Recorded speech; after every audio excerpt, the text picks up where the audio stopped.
న్యాయ వ్యవస్థ వర్తమాన అంశాలు. వయసు నిర్ధారణకు ఆధార్ కార్డు చెల్లదన్న సుప్రీంకోర్టు. వయసు నిర్ధారణకు ఆధార్ కార్డు ప్రామాణికం కాదని సుప్రీంకోర్టు స్పష్టం చేసింది. పంజాబ్, హర్యానా హైకోర్టు గతంలో రోడ్డు ప్రమాదంలో మృతుడి వయసును ఆధార్ కార్డు ఆధారంగా నిర్ధారించడంతో పాటు పరిహారం కూడా తగ్గించిన తీర్పును కొట్టివేసింది. సుప్రీంకోర్టు జువైనైల్ జస్టిస్ యాక్ట్ 2015 ప్రకారం పాఠశాల టీసీలో పేర్కొన్న పుట్టిన తేదీని చట్టపరమైన గుర్తింపు ఇవ్వాలని పేర్కొంది. ఆధార్ గుర్తింపు రికార్డుగా పనికొస్తుందే తప్ప పుట్టిన తేదీని నిర్ధారించడానికి కాదని దాన్ని జారీ చేసే unique identification authority of India 2023లో సర్క్యులర్ ద్వారా స్పష్టం చేసింది అని జస్టిస్ సంజయ్ కరోల్, జస్టిస్ ఉజ్జల్ భుయాన్ ధర్మాసనం పేర్కొంది. 2015లో రోడ్డు ప్రమాదంలో మృతి చెందిన వ్యక్తి కుటుంబానికి మోటార్ యాక్సిడెంట్ క్లెయిమ్ ట్రిబ్యునల్ రూపాయలు 19.35 లక్షల పరిహారాన్ని ప్రకటించింది. మృతుడి వయస్సును టీసీ ఆధారంగా లెక్కించి 45 ఏళ్లు పరిహారాన్ని పరిగణించింది. పంజాబ్, హర్యానా హైకోర్టు ఆధార్ కార్డు ఆధారంగా వయసును గణించి 47 ఏళ్లుగా పరిహారాన్ని రూపాయలు 9.22 లక్షలకు తగ్గించింది. ఆంధ్ర ప్రభుత్వ కమిటీ రూల్స్ సవరణలను కొట్టివేస్తూ బాంబే హైకోర్టు తీర్పు. సామాజిక మాధ్యమ వేదికల్లో ప్రభుత్వానికి వ్యతిరేకంగా వచ్చే నకిలీ, తప్పుడు సమాచారాన్ని గుర్తించేందుకు ఇటీవల తీసుకొచ్చిన ఫ్యాక్ట్ చెక్ యూనిట్స్ ఎఫ్సియు అంశంలో కేంద్ర ప్రభుత్వానికి ఎదురుదెబ్బ తగిలింది. వీటి ఏర్పాటు కోసం సమాచార సాంకేతిక నిబంధనలు ఐటీ రూల్స్కు చేసిన సవరణలు రాజ్యాంగ విరుద్ధమని బాంబే హైకోర్టు విస్పష్టం చేసింది. ఈ సవరణ నిబంధనలను రాజ్యాంగ అధికరణం 14 సమానత్వపు హక్కు, అధికరణం 19 భావ ప్రకటన హక్కు, అధికరణం 19 క్లాజ్ 1 సబ్ క్లాజ్ జి వృత్తి నిర్వహణ హక్కులను ఉల్లంఘిస్తున్నాయి అని హైకోర్టు న్యాయమూర్తి జస్టిస్ ఏఎన్ చందర్కర్ తీర్పునిచ్చారు. మైనింగ్ ట్యాక్స్, రాయల్టీ రాష్ట్రాలకే సుప్రీంకోర్టు. దేశంలోని వివిధ రాష్ట్రాల్లో జరిగిన మైనింగ్పై రాయల్టీ పొందే హక్కు విషయమై సుప్రీంకోర్టు 2024 జూలై 25న చారిత్రాత్మక తీర్పు వెలువరించింది. ఖనిజాలు కలిగిన భూములపై రాయల్టీని విధించే హక్కు సంబంధిత రాష్ట్ర ప్రభుత్వాలకే ఉందన్న వాదనను సుప్రీంకోర్టు సమర్థించింది. వివిధ రాష్ట్రాల్లో మైనింగ్ కంపెనీల నుంచి రాయల్టీ వసూలు చేసుకున్న హక్కు కేంద్రం, రాష్ట్రాల్లో ఎవరికి ఉందన్న అంశంపై దాఖలైన పిటిషన్లపై సుదీర్ఘ విచారణ జరిపిన హైకోర్టు తన తీర్పును వెల్లడించింది. సుప్రీంకోర్టులో సీజే డివై చంద్రచూడ్ సారథ్యంలోని ధర్మాసనం 8:1 మెజారిటీతో ఈ తీర్పు వెలువరించింది. ఈ నేపథ్యంలో ఖనిజ సంపద అధికంగా ఉన్న ఒడిశా, జార్ఖండ్, బెంగాల్, మధ్యప్రదేశ్, ఛత్తీస్గఢ్, రాజస్థాన్ తదితర రాష్ట్రాలకు ప్రయోజనం కలగబోతుంది. ఉత్తరాఖండ్ హైకోర్టు సీజేగా జస్టిస్ నరీందర్, ఉత్తరాఖండ్ హైకోర్టు ప్రధాన న్యాయమూర్తిగా జస్టిస్ జి. నరీందర్ నియామకానికి సుప్రీంకోర్టు కొలీజియం సిఫారసు చేసింది. జస్టిస్ నరీందర్ ప్రస్తుతం ఆంధ్రప్రదేశ్ హైకోర్టులో న్యాయమూర్తిగా ఉన్నారు. ఆయన 2023 అక్టోబర్లో కర్ణాటక హైకోర్టు నుంచి ఏపీ హైకోర్టుకు బదిలీ అయ్యారు. జస్టిస్ నరీందర్ 1964 జనవరి 10న తమిళనాడులో జన్మించారు. జార్ఖండ్ హైకోర్టు ప్రధాన న్యాయమూర్తిగా justice MS Ramachandra Rao, Jharkhand high court ప్రధాన న్యాయమూర్తిగా జస్టిస్ ఎంఎస్ రామచంద్రరావు ప్రమాణ స్వీకారం చేశారు. రాంచీలోని రాజ్భవన్లో నిర్వహించిన కార్యక్రమంలో గవర్నర్ సంతోష్ కుమార్ గంగ్వార్ ఆయనతో ప్రమాణం చేయించారు. ఎంఎస్ రామచంద్రరావు ఇప్పటి వరకు హిమాచల్ ప్రదేశ్ హైకోర్టు ప్రధాన న్యాయమూర్తిగా ఉన్నారు. సుప్రీంకోర్టులో 2 కొత్త న్యాయమూర్తులు. దేశ అత్యున్నత న్యాయస్థానం సుప్రీంకోర్టులో 2 కొత్త న్యాయమూర్తులు చేరారు. Justice N Koteswara Singh, justice R మహాదేవన్లను సుప్రీంకోర్టు న్యాయమూర్తులుగా నియమిస్తూ రాష్ట్రపతి ద్రౌపది ముర్ము 2024 జూలై 16న ఉత్తర్వులు జారీ చేశారు. కోటేశ్వర్ సింగ్ ప్రస్తుతం జమ్మూ కాశ్మీర్, లడాఖ్ హైకోర్టు ప్రధాన న్యాయమూర్తిగా ఉండగా, R Mahadevan Madras high court chief జడ్జిగా ఉన్నారు. ఇక కొత్తగా 2 జడ్జీల చేరికతో సర్వోన్నత న్యాయస్థానంలో సీజేఐతో కలిసి న్యాయమూర్తుల సంఖ్య 34కు చేరింది. సుప్రీంకోర్టు అదనపు సోలిసిటర్ జనరల్గా ఎస్ ద్వారకానాథన్,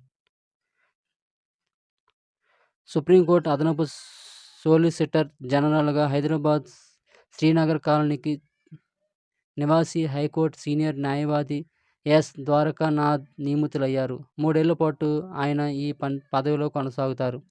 సుప్రీంకోర్టుకు 75 ఏళ్ల సందర్భంగా రూ. 75 వెండి నాణెం విడుదల. సుప్రీంకోర్టు ఏర్పడి 75 ఏళ్లు పూర్తయిన సందర్భంగా రూ. 75 వెండి నాణెం విడుదల చేయాలని కేంద్ర ప్రభుత్వం నిర్ణయించింది. ఈ మేరకు ఆర్థిక శాఖ ఉత్తర్వులు జారీ చేసింది. 99.9% వెండితో తయారు చేసే ఈ నాణెం 40 గ్రాముల బరువు ఉంటుంది.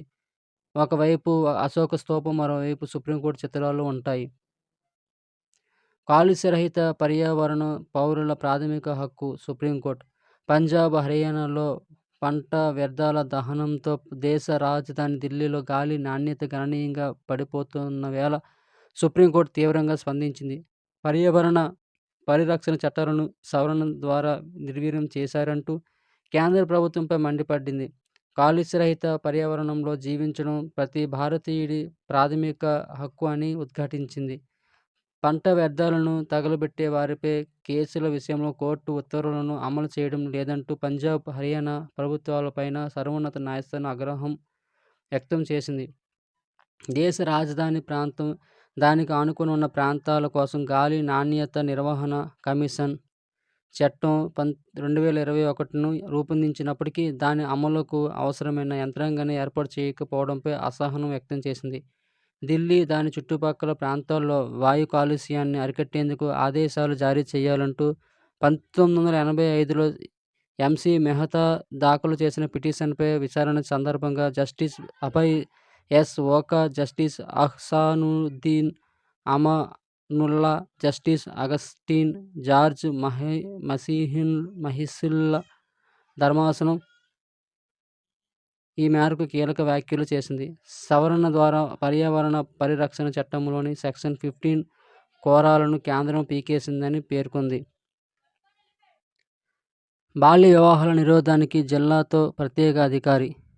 సుప్రీంకోర్టు బాల్య వివాహాలు చిన్నారుల విద్యా జీవన అవకాశాలను, ఆశలను చిదిమేసి వారి ఆరోగ్యాన్ని, హక్కులను దెబ్బతీస్తాయంటూ సర్వోన్నత న్యాయస్థానం తీవ్ర ఆందోళన వ్యక్తం చేసింది. ఈ సామాజిక రుగ్మతను రూపుమాపేందుకు బహుముఖ కార్యాచరణ అవసరమని స్పష్టం చేసింది. బాల్య వివాహాల నిషేధ చట్టాన్ని అమలు చేయాల్సిందేనని పేర్కొనడంతో పాటు ఈ లక్ష్య సాధనకు అనుసరించాల్సిన పలు మార్గదర్శకాలను కేంద్రం రాష్ట్ర ప్రభుత్వాలకు జారీ చేసింది. బాల్య వివాహంగా జరగక ముందే దానిని అడ్డుకోవాల్సిన ఆవశ్యకతను ప్రధాన న్యాయమూర్తి జస్టిస్ డివై చంద్రచూడ్ నేతృత్వంలోని త్రిసభ్య ధర్మాసనం 141 పేజీల తీర్పులో నొక్కి చెప్పింది. బాల్య వివాహాలు మైనర్లకు తమ జీవిత భాగస్వామిని ఎంచుకునే స్వేచ్ఛను హరిస్తాయని పేర్కొంది. ఈ రుగ్మత వేళ్లూనుకోవడానికి గల కారణాలను గుర్తించడంతో పాటు బాల్య వివాహాల సమర్థ కట్టడికి వ్యూహాలను రచించుకొని అమలు చేయాలని జస్టిస్ జేబీ పార్తీవాలా, జస్టిస్ మనోజ్ మిశ్రాలతో కూడిన ధర్మాసనం తెలిపింది. దేశంలో బాల్య వివాహాలపై దాఖలైన ప్రజాహిత వాజ్యంపై విచారణ జరిపి ఈ తీర్పు వెలువరించింది. దేశవ్యాప్తంగా ప్రతి జిల్లాలోని బాల్య వివాహాల నిషేధ అధికారులను ప్రత్యేకంగా నియమించాలి. వారికి ఈ ఒక్క బాధ్యతనే అప్పగించాలి. ఇతర విధులకు వినియోగించరాదు. ప్రత్యేక పోలీసు విభాగం కూడా ఉండాలి. బాల్య వివాహాల నిషేధం ఖచ్చితంగా అమలయ్యేలా చూడవలసిన బాధ్యత సీఎంపీఓలదే. ప్రతి 3 నెలలకోసారి వీరి పనితీరును సమీక్షించాలని స్త్రీ, శిశు అభివృద్ధి, హోంశాఖలను ధర్మాసనం ఆదేశించింది. రాష్ట్రాలకు ఎస్సీ కులాల జాబితాను మార్చే అధికారం. రాష్ట్ర ప్రభుత్వం 2015లో ఇచ్చిన నోటిఫికేషన్ను సుప్రీంకోర్టు కొట్టేసింది. షెడ్యూల్ కులాల జాబితాలో మార్పులు చేసే అధికారం రాష్ట్ర ప్రభుత్వానికి ఉండదని సుప్రీంకోర్టు కీలక తీర్పు వెలువరించింది. బీహార్లో ఈబీసీ జాబితా నుంచి తంత్వా సామాజిక వర్గాన్ని తొలగించి షెడ్యూల్ కులాల జాబితాలో ఉన్న సావాసీలో కలుపుతూ ఆ రాష్ట్ర ప్రభుత్వం 2015లో ఇచ్చిన నోటిఫికేషన్ను సుప్రీంకోర్టు కొట్టేసింది. రాజ్యాంగంలోని ఆర్టికల్ 341 ప్రకారం ప్రచురించిన షెడ్యూల్ కులాల జాబితాలో మార్పులు చేసే అధికారం రాష్ట్ర ప్రభుత్వానికి ఉండదని ధర్మాసనం స్పష్టం చేసింది. క్లాజ్ 1లో పొందుపరిచిన ఎస్సీ కులాల జాబితాను పార్లమెంటులో చట్టం ద్వారానే మార్చే అవకాశం ఉంటుందని పేర్కొంది. ఆర్టికల్ 341 ప్రకారం పార్లమెంటులో చట్టం చేయకుండా ఈ జాబితాలో మార్పులు చేసే అధికారం కేంద్ర ప్రభుత్వానికి, రాష్ట్రపతికి కూడా ఉండదని ధర్మాసనం తెలిపింది. ముస్లిం మహిళలకు భరణం. ముస్లిం మహిళలకు భరణం విషయంలో దేశ సర్వోన్నత న్యాయస్థానం సుప్రీంకోర్టు సంచలన తీర్పు వెలువరించింది. విడాకులు తీసుకున్న ముస్లిం మహిళలు సిఆర్పిసి సెక్షన్ 125 కింద తమ భర్త నుంచి భరణం కోరుకోవచ్చని తెలిపింది. మతంతో సంబంధం లేకుండా వివాహితులందరికీ ఈ సెక్షన్ వర్తిస్తుందని స్పష్టం చేసింది. ఈ మేరకు justice BV Nagaratnam, justice Augustine George మాసిహల్తో కూడిన ధర్మాసనం సంచలన తీర్పునిచ్చింది. విడాకులు ఇచ్చిన భార్యకు భరణం చెల్లించే కేసులు కొత్తవేం కాదు. 1985లో షాబానో కేసు ఇందులో ప్రధానమైంది. మతంతో సంబంధం లేకుండా విడాకులు ఇచ్చిన మహిళలందరికీ భరణం చెల్లించాల్సిందేనని సిఆర్పిసి సెక్షన్ 125ను ఉటంకిస్తూ ఆ సమయంలో సుప్రీంకోర్టు కీలక తీర్పునిచ్చింది. అయితే మరుసటి ఏడాది తీసుకొచ్చిన Muslim women protection of rights and divorce చట్టం 1986 ఈ తీర్పును నీరుగార్చింది. వెల్లుల్లి కూరగాయే మధ్యప్రదేశ్ హైకోర్టు. వెల్లుల్లిని కూరగాయగా వర్గీకరిస్తూ మధ్యప్రదేశ్ హైకోర్టు ఆసక్తికర తీర్పు ఇచ్చింది. వెల్లుల్లిని సుగంధ ద్రవ్యంగా భావించడం కన్నా వెజిటేబుల్గానే చూడాలని పేర్కొంది. వెల్లుల్లికి గట్టి సువాసన, రుచి కారణంగా సుగంధ ద్రవ్యంగా చూస్తున్నప్పటికీ దానికి ఉన్న పాడైపోయే గుణం తదితర అంశాలను పరిగణలోకి తీసుకుంటే వెజిటేబుల్గానే చూడాలంది. వెల్లుల్లిని కూరగాయతో పరిగణించాలంటూ 2017లో సింగిల్ జడ్జి ఇచ్చిన ఉత్తర్వులను ధర్మాసనం సమర్థించింది. మధ్యప్రదేశ్ హైకోర్టు న్యాయమూర్తులు జస్టిస్ ఎన్ఏ ధర్మాధికారి, జస్టిస్ దుప్పల వెంకటరమణతో కూడిన ధర్మాసనం ఇటీవల ఈ మేరకు కీలక తీర్పు ఇచ్చింది. National judicial academy east zone ప్రాంతీయ సదస్సు 2024 జూన్ 29న కోల్కతాలో నిర్వహించిన national judicial academy east zone ప్రాంతీయ సదస్సులో సుప్రీంకోర్టు ప్రధాన న్యాయమూర్తి జస్టిస్ డివై చంద్రచూడ్ పాల్గొన్నారు. రాజ్యాంగ నైతికత ప్రభుత్వానికి నియంత్రించే కారకంగా పనిచేస్తుందని ఆయన తెలిపారు. ఇదే వేదికపై పశ్చిమ బెంగాల్ ముఖ్యమంత్రి మమతా బెనర్జీ మాట్లాడుతూ న్యాయ వ్యవస్థ రాజకీయ పక్షపాతానికి దూరంగా పూర్తి స్వేచ్ఛతో నిజాయితీగా స్వచ్ఛంగా పనిచేయాలని కోరారు. మోసపూరిత ప్రకటనలకు ఉత్పత్తుల ప్రచార తారలు బాధ్యులే. సుప్రీంకోర్టు ఉత్పత్తుల విక్రయాలను పెంచుకోవడానికి కంపెనీలు మోసపూరిత ప్రకటనలు చేయడాన్ని తీవ్రంగా తప్పుపట్టిన సర్వోన్నత న్యాయస్థానం వాటిని నివారించే చర్యలను సంబంధించి కీలక సూచనలు చేసింది. మోసపూరిత ప్రకటనలకు ఆయా ఉత్పత్తుల ప్రచార తారలుగా ఉండే వ్యక్తులు, తయారీదారులు, ప్రకటన సంస్థలు సమాన బాధ్యత వహించాల్సి ఉంటుందని జస్టిస్ హిమ కోహ్లీ, జస్టిస్ అహసానుద్దీన్ అమానుల్లా ధర్మాసనం స్పష్టం చేసింది. ఏదైనా ఒక వాణిజ్య ప్రకటనకు అనుమతి జారీ చేయడానికి ముందు కేబుల్ టెలివిజన్ నెట్వర్క్ నిబంధనలు 1994కు అనుగుణంగా ఆ ప్రకటన ఉందనే స్వీయ ధృవీకరణను ప్రకటనకర్తల నుంచి తీసుకోవాలని తెలిపింది.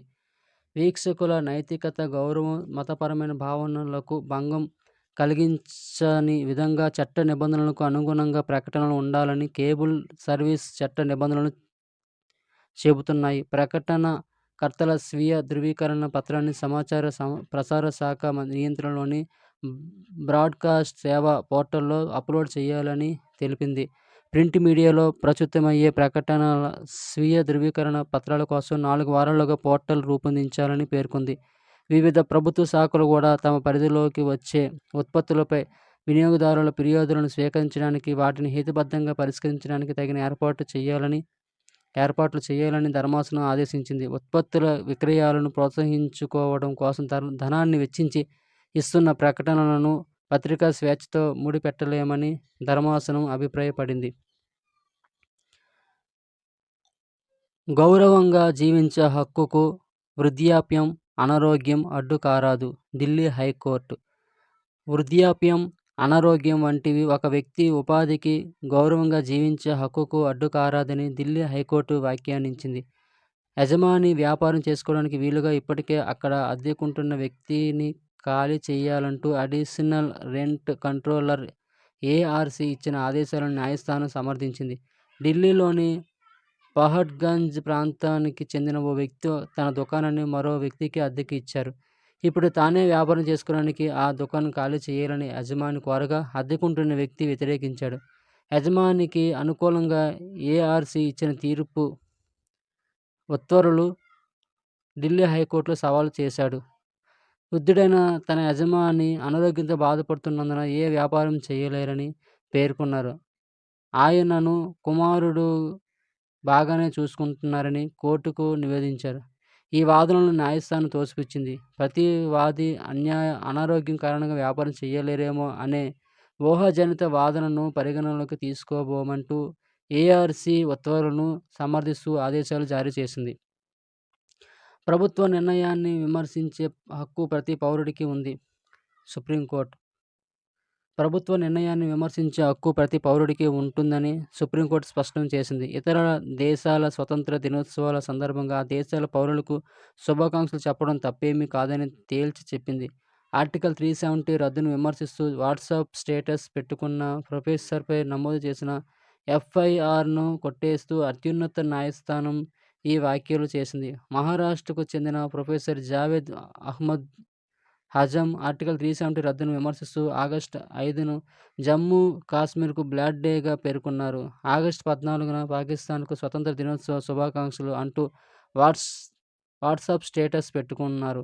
దీంతో కొల్హాపూర్ జిల్లాలోని హట్సానంగేలే పోలీస్ స్టేషన్లో హజంపై సెక్షన్ 153 మతపరమైన ఉద్రిక్తతలను రెచ్చగొట్టడం కింద కేసు నమోదైంది. ఈ కేసు నమోదును బాంబే హైకోర్టు సమర్థించింది. దీంతో ఆయన సుప్రీంకోర్టును ఆశ్రయించారు. విచారణ జరిపిన justice Abhay S Oka, justice Ujjal భుయాన్లతో కూడిన సుప్రీంకోర్టు ధర్మాసనం హైకోర్టు తీర్పును పక్కన పెట్టింది. పాకిస్తాన్ స్వతంత్ర దినోత్సవం సందర్భంగా ఆ దేశ పౌరులకు శుభాకాంక్షలు చెప్పడంలో తప్పేమీ లేదు. రాజ్యాంగంలోని ఆర్టికల్ 19 క్లాజ్ 1 సబ్ క్లాజ్ ఏ భావ వ్యక్తీకరణ స్వేచ్ఛకు హామీ ఇస్తుంది. దీని ద్వారా ఆర్టికల్ 370 రద్దును విమర్శించే హక్కు ప్రతి పౌరుడికి ఉంటుంది. ఆర్టికల్ రద్దు చేసిన రోజును బ్లాక్ డేగా పేర్కొనడం ద్వారా హజమ్ తన నిరసనను, ఆగ్రహాన్ని వ్యక్తం చేశారు. ఇలాంటి ప్రతి చర్యను సెక్షన్ 153 ద్వారా అడ్డుకుంటే ప్రజాస్వామ్యం మనుగడ సాగించలేదు. చట్టబద్ధ నిరసనను తెలిపే హక్కు ఆర్టికల్ 19 క్లాజ్ 1 సబ్ క్లాజ్ ఏ కల్పిస్తుంది. శాంతియుతంగా నిరసన తెలిపే హక్కు ప్రజాస్వామ్య అవసరం అని ధర్మాసనం స్పష్టం చేసింది. పారిశ్రామిక మద్యంపై నియంత్రణ కేంద్రానిదే తుషార్ మెహతా పారిశ్రామిక మద్యంపై నియంత్రణ అధికారం కేంద్ర ప్రభుత్వానిదేనని సోలిసిటర్ జనరల్ తుషార్ మెహతా స్పష్టం చేశారు. దేశ ప్రయోజనాల రీత్యా సంపూర్ణ అధికారం అంశాన్ని పారిశ్రామిక అభివృద్ధి నియంత్రణ చట్టం 1951 ద్వారా పొందుపరిచారని వివరించారు. ప్రధాన న్యాయమూర్తి జస్టిస్ డివై చంద్రచూడ్ నేతృత్వంలోని 9 మంది జడ్జీల రాజ్యాంగ ధర్మాసనం ముందు కేంద్ర ప్రభుత్వం తరపున మెహతా వాదనలు వినిపించారు. దేశం మొత్తంపై ప్రభావం చూపే ముఖ్యమైన పరిశ్రమలను కేంద్రం నియంత్రణలోనే ఉంచాల్సిన అవసరం ఉందని నొక్కి చెప్పారు. మత్తు కలిగించే సాధారణ మద్యం తయారీ, రవాణా, కొనుగోలు, యాజమాన్యపరమైన అధికారులు రాజ్యాంగంలోని 7వ షెడ్యూల్ 8వ ప్రవేశికలో రాష్ట్రాల జాబితాలో చేర్చారు. కేంద్ర జాబితాలోని 52వ ప్రవేశిక, ఉమ్మడి జాబితాలోని 33వ ప్రవేశికలలో పరిశ్రమల గురించిన ప్రస్తావన ఉంది. ప్రజా ప్రయోజనాల రీత్యా వీటిపై పార్లమెంటు చట్టాలు చేయవచ్చని రాజ్యాంగం స్పష్టం చేసింది. ఉమ్మడి జాబితాలోని అంశాల్లో చట్టాలు చేసే అధికారం కేంద్రం, రాష్ట్రాలకు కూడా ఉంటుంది. అయితే రాష్ట్ర చట్టాలను కేంద్ర చట్టమా అనే ప్రశ్న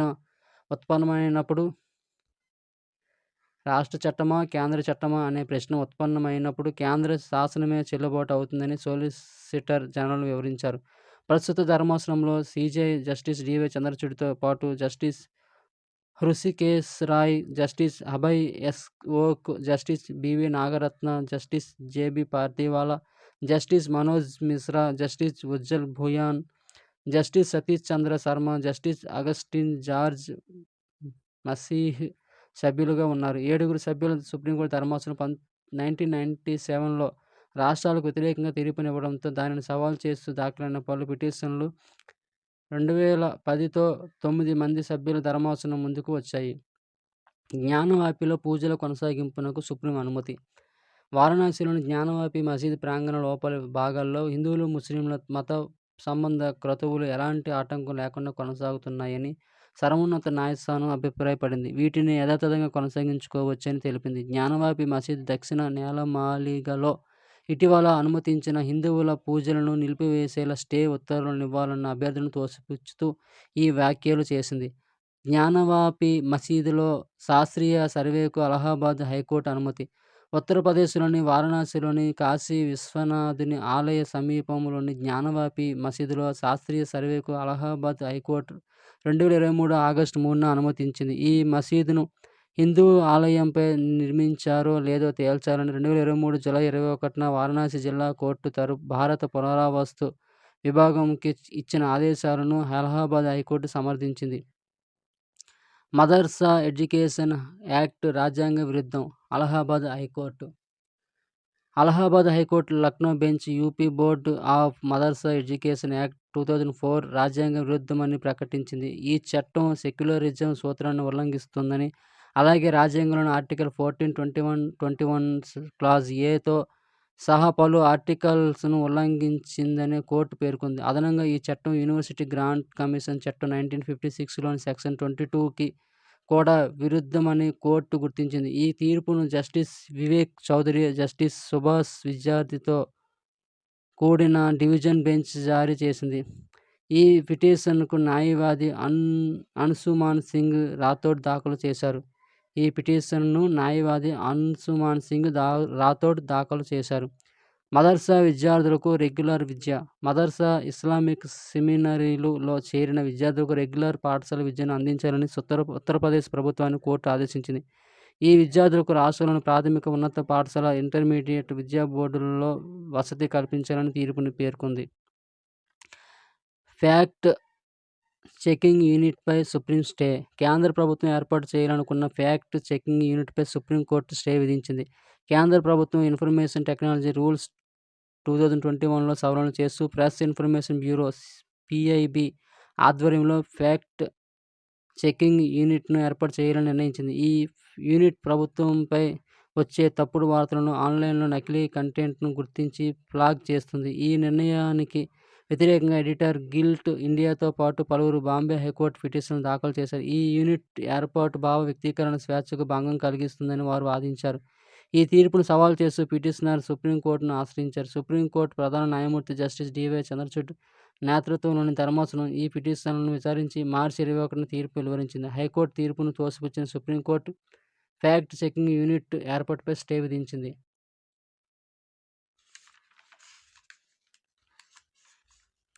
పరిచయం లేని మహిళను డార్లింగ్ అనడం లైంగిక వేధింపే.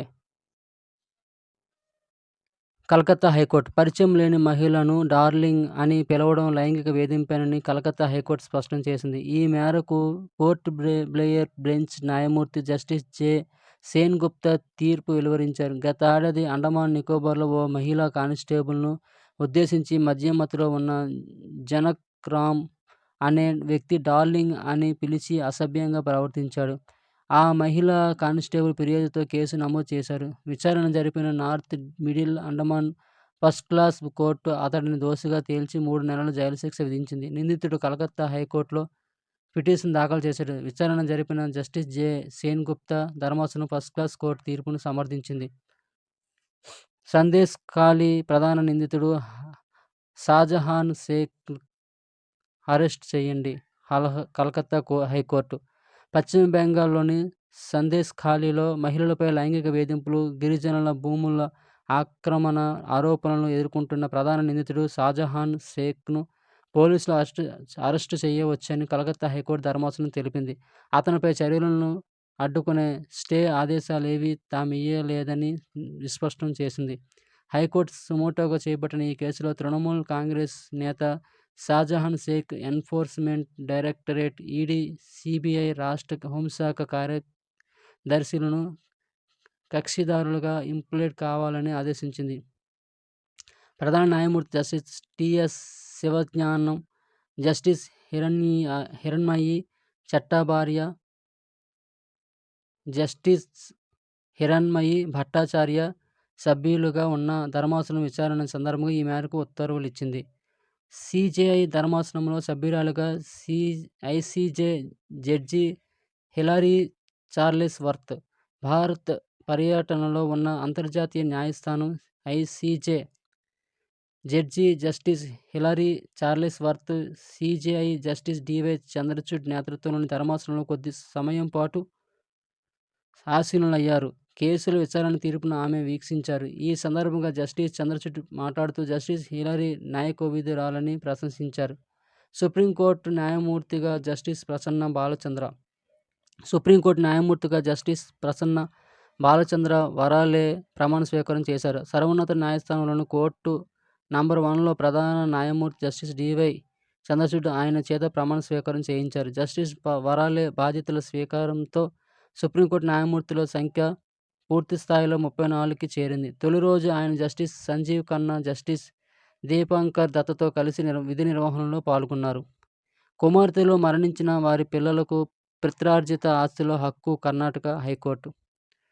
కుమార్తెలు మరణించిన పిత్రార్జిత ఆస్తిలో వారి పిల్లలకు హక్కు ఉంటుందని కర్ణాటక హైకోర్టు తాజాగా తీర్పునిచ్చింది.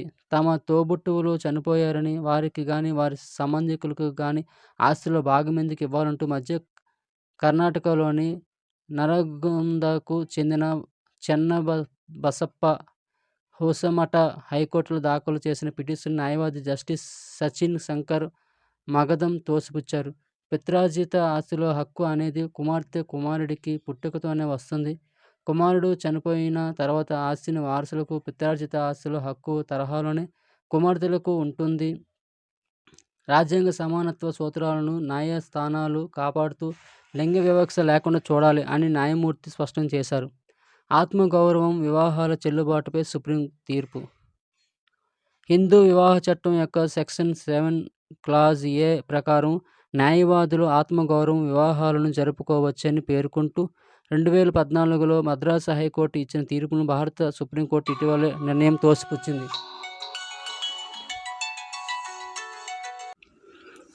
సాంప్రదాయ ఆచారాలు లేదా పూజారులు లేకుండా బంధువులు లేదా స్నేహితుల సమక్షంలో జరిగే హిందువుల మధ్య వివాహాలను ఈ నిబంధన గుర్తిస్తుంది.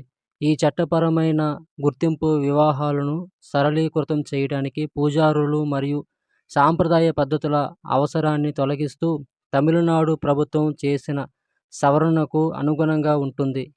Ilavarasan versus superintendent of police వంటి కేసుల్లో కనిపించే కోర్టు తీర్పు వైవాహిక స్థితిని బహిరంగంగా ప్రకటించడం చెల్లుబాటు కోసం అవసరం లేదని నొక్కి చెప్తుంది. కోర్టు వైఖరి వివాహ చట్టాలను ఆధునీకరించడం, వ్యక్తిగత ఎంపికలను గౌరవించడం మరియు హిందూ చట్టం ప్రకారం చెల్లుబాటు అయ్యే వివాహం యొక్క వివరణను విస్తృతం చేయడం వంటి చర్యలను సూచిస్తుంది. సుప్రీంకోర్టులో మహిళా ధర్మాసనం. సుప్రీంకోర్టులో మరోసారి మహిళా న్యాయమూర్తితో కూడిన ధర్మాసనం ఆసీనులైంది. 2022 December 1న justice హిమక్లో Kohli, justice Bela ఎం త్రివేదీల ధర్మాసనాన్ని సిజేఐ జస్టిస్ డివై చంద్రచూడ్ ఏర్పాటు చేశారు. ఈ ధర్మాసనం 10 వైవాహిక బదిలీ, 10 బెయిల్ పిటిషన్లు సహా 32 కేసులు విచారించింది. ఇలా కేవలం మహిళా న్యాయమూర్తులతో ధర్మాసనం ఏర్పాటు చేయడం సుప్రీంకోర్టు చరిత్రలో ఇది మూడోసారి. ప్రస్తుతం సుప్రీంకోర్టులో జస్టిస్ బివి నాగరత్న సహా 3 మహిళా న్యాయమూర్తులున్నారు. జస్టిస్ బివి నాగరత్న 2027లో ప్రధాన న్యాయమూర్తి కానున్న విషయం విదితమే. సుప్రీంకోర్టు న్యాయమూర్తులుగా justice Bhuyan, justice SV Bhatti. Telangana high court ప్రధాన న్యాయమూర్తి జస్టిస్ ఉజ్జల్ భుయాన్, కేరళ హైకోర్టు ప్రధాన న్యాయమూర్తిగా సేవలందిస్తున్న జస్టిస్ ఎస్ వెంకటనారాయణ భట్టీలను సుప్రీంకోర్టు న్యాయమూర్తులుగా నియమించాలంటూ సుప్రీంకోర్టు ప్రధాన న్యాయమూర్తి జస్టిస్ డివై చంద్రచూడ్ నేతృత్వంలోని కొలీజియం కేంద్ర ప్రభుత్వానికి సిఫారసు చేసింది. అది అత్యాచారం కిందకు రాదు. అలహాబాద్ హైకోర్టు. భార్య వయసు 18 ఏళ్లు అంతకు మించి ఉన్న సందర్భాల్లో వైవాహిక అత్యాచారం, మారిటల్ రేప్ అభియోగం నుంచి వ్యక్తికి రక్షణ ఉంటుందని అలహాబాద్ హైకోర్టు పేర్కొంది. ఇందుకు సంబంధించి భర్తపై ఐపీసీ సెక్షన్ 377ను వర్తింపజేయడంపై గతంలో మధ్యప్రదేశ్ హైకోర్టు ఇచ్చిన తీర్పును ఈ సందర్భంగా ఉదహరించింది. అయితే independent thought versus union of India 2017 కేసులో సుప్రీంకోర్టు తీర్పును అనుసరించి వ్యక్తి 15 నుంచి 18 సంవత్సరాల మధ్య వయసున్న అతడి భార్య మధ్య జరిగే ఎలాంటి లైంగిక సంపర్కమైన అత్యాచారం కిందకే వస్తుందని స్పష్టం చేసింది. ఓ వ్యక్తి వేసిన రివిజన్ పిటిషన్పై విచారణ సందర్భంగా 2023 డిసెంబర్ 6న ఈ మేరకు పేర్కొంది. అయితే పిటిషనర్పై కట్నం వేధింపులకు సంబంధించిన ఆరోపణలపై తమ తీర్పు ప్రభావం ఉండబోదని తెలిపింది. ఋతుస్రావంపై సుప్రీంకోర్టు కీలక ఆదేశాలు. జాతీయ ఆరోగ్య మిషన్ 2011లో గ్రామీణ ప్రాంతాల్లోని కౌమార బాలికల్లో ఋతుస్రావ కాలపు ఆరోగ్య పథకాన్ని తీసుకొచ్చారు. స్వచ్ఛ భారత్ మిషన్లో దీన్ని చేర్చారు. కేంద్ర తాగునీటి, పారిశుద్ధ్య శాఖ సైతం 2015లోనే పాఠశాలలకు మార్గదర్శకాలు జారీ చేసింది. దాని ఫలితాలు జాతీయ కుటుంబ ఆరోగ్య సర్వేలో కొంత కనిపించాయి. పీరియడ్స్ వేళ ఆరోగ్యకరమైన పద్ధతులను పాటించడం అనేది మునుపటి సర్వేతో పోలిస్తే 5వ జాతీయ కుటుంబ ఆరోగ్య సర్వేలో 15-24 ఏళ్ల వయస్సు యువతలో 20% పెరిగింది. నిజానికి ఆంధ్రప్రదేశ్ స్వచ్ఛ, కేరళలో సీ-ప్యాడ్స్, రాజస్థాన్లో ఉడాన్ ఇలా రకరకాల పేర్లతో వివిధ రాష్ట్రాలు కౌమార బాలికలకు ఉచితంగా శానిటరీ న్యాప్కిన్లను పంపిణీ చేస్తున్నారు. దీర్ఘకాలిక వినియోగ నిమిత్తం కేరళ, కర్ణాటకలు న్యాప్కిన్లకు బదులు ఋతుస్రావ కప్స్ అందిస్తున్నాయి. తగిన ఎంహెచ్హెచ్ వసతులు లేకపోవడంతో ఏటా మన దేశంలో 2.3 కోట్ల మందికి పైగా బాలికలు అర్ధంతంగా బడి చదువులు మానేస్తున్నట్లు సర్వేల ద్వారా తెలుస్తుంది. కేరళలో అమ్మాయిలకు పీరియడ్స్ సెలవులు. కేరళలోని Cochin university of science and technology దేశంలోనే తొలిసారిగా విద్యార్థినులకు నెలసరి పీరియడ్స్ సెలవులను ప్రకటించింది. సాధారణంగా సెమిస్టర్ ఎగ్జామ్స్ రాయాలంటే 70% అటెండెన్స్ ఉండాలి. అమ్మాయిలకు పీరియడ్స్ సెలవుల కింద 2% మినహాయింపు ఇవ్వడంతో 73% అటెండెన్స్ ఉన్నా పరీక్షలు రాసుకునే వీలు దీని ద్వారా కల్పించారు. పంజాబ్ విశ్వవిద్యాలయంలో నెలసరి సెలవులు. చండీగఢ్లోని పంజాబ్ విశ్వవిద్యాలయం PU 2024-25 విద్యా సంవత్సరం నుంచి విశ్వవిద్యాలయ విద్యార్థినులకు నెలసరి సెలవులు ఇవ్వనున్నట్లు ప్రకటించింది. PU ఉప కులపతి రేణు విగ్ ఈ ప్రతిపాదనను ఆమోదించారు. విద్యార్థినులు ఒక సెమిస్టర్కు గరిష్టంగా 4 సెలవులు తీసుకునేందుకు అనుమతి ఉంటుందని పేర్కొన్నారు. కేరళలోని Cochin university of science and technology దేశంలోనే మొదటిసారిగా 2023 జనవరిలో మహిళా విద్యార్థులకు నెలసరి సెలవులను ప్రకటించింది. అనంతరం హైదరాబాద్లోని నల్సార్ యూనివర్సిటీ ఆఫ్ లా, అస్సాంలోని గువాహటి విశ్వవిద్యాలయం, తేజ్పూర్ విశ్వవిద్యాలయం తమ విద్యాలయాల్లో చదువుకునే విద్యార్థినులకు నెలసరి సెలవులు ప్రకటించాయి.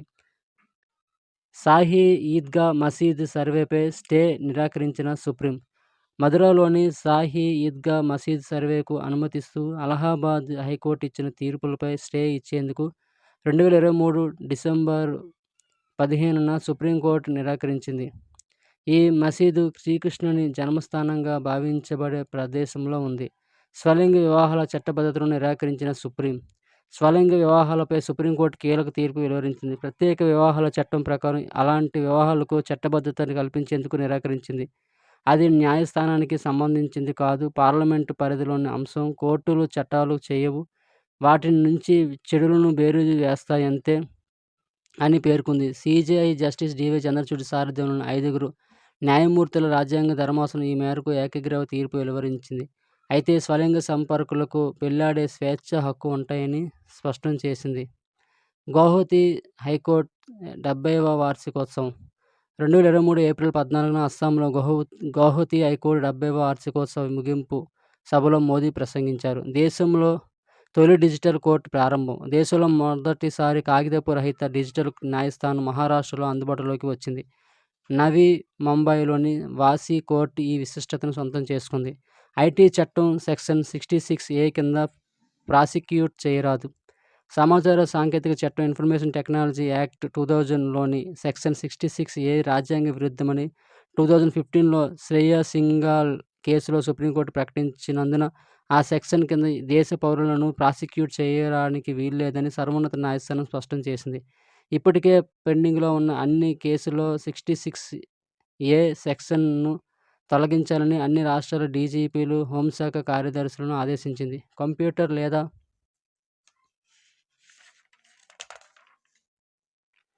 సమాచార సాధనం ద్వారా హానికర లేదా అసహ్యకరమైన సందేశం పంపించడాన్ని నేరంగా పరిగణిస్తూ 3 ఏళ్ల వరకు జైలు, జరిమానా విధించడానికి ఈ సెక్షన్ వీలు కల్పిస్తుంది. అయితే సెక్షన్ 66A పౌరుల భావ వ్యక్తీకరణ స్వేచ్ఛను హరిస్తుందని పేర్కొంటూ 2015లో సుప్రీంకోర్టు దానిని రద్దు చేసింది.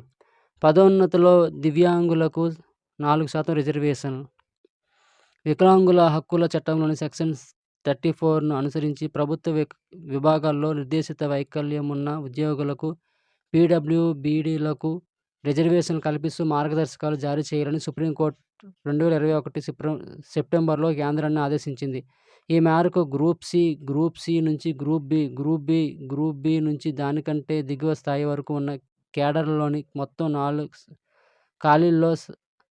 ఖాళీల్లో 4% పీడబ్ల్యూబీడీ అభ్యర్థులకు కేటాయించాలంటూ సిబ్బంది శిక్షణా శాఖ అన్ని కేంద్ర ప్రభుత్వ విభాగాల కార్యదర్శులకు మార్గదర్శకాలు జారీ చేసింది. ప్రత్యక్ష నియామకాలు 75% మించని కేడర్లో చేపట్టే పదోన్నతులకు ఈ రిజర్వేషన్ వర్తిస్తుందని ప్రభుత్వం స్పష్టం చేసింది. ఈడబ్ల్యూఎస్ కోటా చెల్లుతుంది. సుప్రీంకోర్టు అగ్రవర్ణాల్లో ఆర్థికంగా వెనుకబడిన వర్గాలకు ఈడబ్ల్యూఎస్ 10% రిజర్వేషన్ల కోటా విషయంలో కేంద్ర ప్రభుత్వానికి సుప్రీంకోర్టులో విజయం లభించింది. ఈడబ్ల్యూఎస్ కల్పిస్తూ తీసుకొచ్చిన 103వ రాజ్యాంగ సవరణ చెల్లుబాటు అవుతుందంటూ సుప్రీంకోర్టు చారిత్రాత్మక తీర్పు వెలువరించింది. సిజేఐ జస్టిస్ యుయు లలిత్ సారథ్యంలోని 5 న్యాయమూర్తుల రాజ్యాంగ ధర్మాసనం ఈ మేరకు మెజారిటీ తీర్పు ఇచ్చింది. ఈడబ్ల్యూఎస్ రిజర్వేషన్లు చెల్లుబాటు అవుతాయని న్యాయమూర్తులు justice Dinesh Maheshwari, justice Bela M Trivedi, justice JB Pardiwala వాటిని కొట్టేస్తూ CJI justice Lalit, justice S Ravindran Bhat తీర్పు ఇచ్చారు. ఈ కోటా రాజ్యాంగ మౌలిక స్వరూపాన్ని ఉల్లంఘించదని మెజారిటీ న్యాయమూర్తులు పేర్కొన్నారు. ప్రభుత్వ ఉద్యోగాలు, విద్యా సంస్థల్లో ఆర్థికంగా వెనుకబడ్డ వర్గాలకు 10% రిజర్వేషన్ కల్పిస్తూ 2019 కేంద్ర ప్రభుత్వం 103వ రాజ్యాంగ సవరణ తీసుకొచ్చింది. దీన్ని చెల్లుబాటును సవాల్ చేస్తూ సుప్రీంకోర్టులో 40 పిటిషన్లు దాఖలయ్యాయి. వాటిని సుదీర్ఘంగా విచారించిన ధర్మాసనం 2022 సెప్టెంబర్ 27న తీర్పు రిజర్వ్ చేసింది. 2022 సెప్టెంబర్ 7న సిజేఐ నేతృత్వంలోని ధర్మాసనం దీనిపై 4 వేర్వేరు తీర్పులు వెలువరించింది. వాటిని 30 నిమిషాలకు పైగా చదివింది.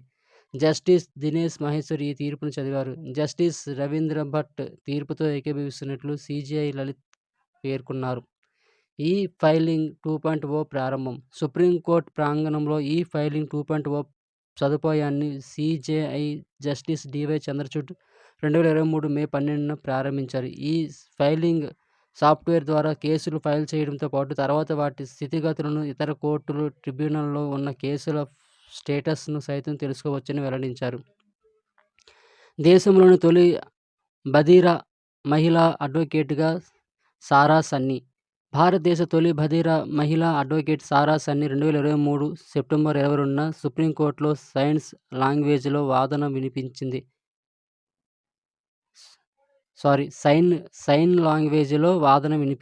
సారా సన్నీ తన ఇంటర్ప్రెటర్ సౌరవ్ రాయ్ చౌదరితో ఈ వాదనను వినిపించింది. దివ్యాంగుల హక్కుల కోసం జావేద్ అబీదీ ఫౌండేషన్ వారు వేసిన ఆ కేసులో ఫౌండేషన్ తరపున సారా వాదనను వినిపించింది. సుప్రీంకోర్టులో ఇలా ఒక బధిర అడ్వకేట్ మౌన వాదన వినిపించడం ఇదే మొదటిసారి. సారా సన్నీ స్వస్థలం కొట్టాయం, కేరళ. బీబీసీపై రూ.10,000 కోట్ల పరువు నష్టం కేసు. ద మోదీ క్వశ్చన్ పేరుతో డాక్యుమెంటరీ రూపొందించిన బ్రిటిష్ బ్రాడ్కాస్ట్ కార్పొరేషన్ బీబీసీపై గుజరాత్కు చెందిన జస్టిస్ ఆన్ ట్రయల్ అనే సంస్థ ఢిల్లీ హైకోర్టులో రూ.10,000 కోట్ల పరువు నష్టం దావా వేసింది. షాజహాన్ షేక్ను సీబీఐకి అప్పగించండి కలకత్తా హైకోర్టు. పశ్చిమ బెంగాల్లోని సందేశ్ఖాళీలో ఎన్ఫోర్స్మెంట్ డైరెక్టరేట్ ఈడీ అధికారులపై దాడి చేసి దర్యాప్తు బాధ్యతలను కలకత్తా హైకోర్టు సీజేఐకి పశ్చిమ బెంగాల్లోని సందేశ్ఖాళీలో ఎన్ఫోర్స్మెంట్ డైరెక్టరేట్ ఈడీ అధికారులపై దాడి కేసు దర్యాప్తు బాధ్యతలను కలకత్తా హైకోర్టు సీబీఐకి అప్పగించింది. ఈ కేసులో ఇప్పటికే అరెస్టైన షాజహాన్ షేక్, సస్పెండ్ అయిన తృణమూల్ నేత సీబీఐ కస్టడీకి అప్పగించాలని బెంగాల్ పోలీసులను ఆదేశించింది. ప్రధాన న్యాయమూర్తి జస్టిస్ టీఎస్ శివజ్ఞానం నేతృత్వంలోని డివిజన్ ధర్మాసనం ఈ మేరకు ఉత్తర్వులు జారీ చేసింది. పూర్తి పక్షపాత ధోరణితో వ్యవహరిస్తున్నారంటూ బెంగాల్ పోలీసులపై ఈ సందర్భంగా ఆగ్రహం వ్యక్తం చేసింది. కేసు దర్యాప్తును ఆలస్యం చేసేందుకు, నిందితుడిని రక్షించేందుకు వారు అన్ని ప్రయత్నాలు చేస్తున్నారంటూ మండిపడింది. సీబీఐతో దర్యాప్తు జరిపించేందుకు ఇంతకంటే మెరుగైన కేసు ఉండదని వ్యాఖ్యానించింది. హైకోర్టు తాజా ఆదేశాలను వ్యతిరేకిస్తూ సీఎం మమతా బెనర్జీ నేతృత్వంలోని బెంగాల్ సర్కార్ సుప్రీంకోర్టును ఆశ్రయించింది. గోప్యతా హక్కు కోసం పోరాడిన కేఎస్ పుట్టస్వామి మృతి. ప్రముఖ వ్యక్తి గోప్యతా హక్కు కేసులో కీలక petitioner justice KS Puttaswamy 2024 October 28న కన్నుమూశారు. Puttaswamy versus union of India case ఎటువంటి శాసనపరమైన మద్దతు లేకుండానే ఆధార్‌ను తప్పనిసరి చేయడమనేది పౌరుల గోప్యత హక్కును ఉల్లంఘిస్తుందని వాదిస్తూ సుప్రీంకోర్టు పిటిషన్ దాఖలు చేశారు. ఈ నేపథ్యంలో జీవించే హక్కును, వ్యక్తిగత స్వేచ్ఛ హక్కును పరిరక్షించే భారత రాజ్యాంగంలోని ఆర్టికల్ 21 ప్రకారం గోప్యతా హక్కు ప్రాథమిక హక్కు అని 2017 ఆగస్టులో సుప్రీంకోర్టు చారిత్రాత్మక తీర్పును వెలువరించింది. భారతదేశంలో వ్యక్తిగత స్వేచ్ఛకు సంబంధించిన తదుపరి చట్టపరమైన వ్యాఖ్యానాలు మరియు కేసులను ప్రభావితం చేసిన గోప్యతా హక్కు ప్రాథమిక హక్కుగా సాధించడంలో పుట్టస్వామి కీలక పాత్ర పోషించారు.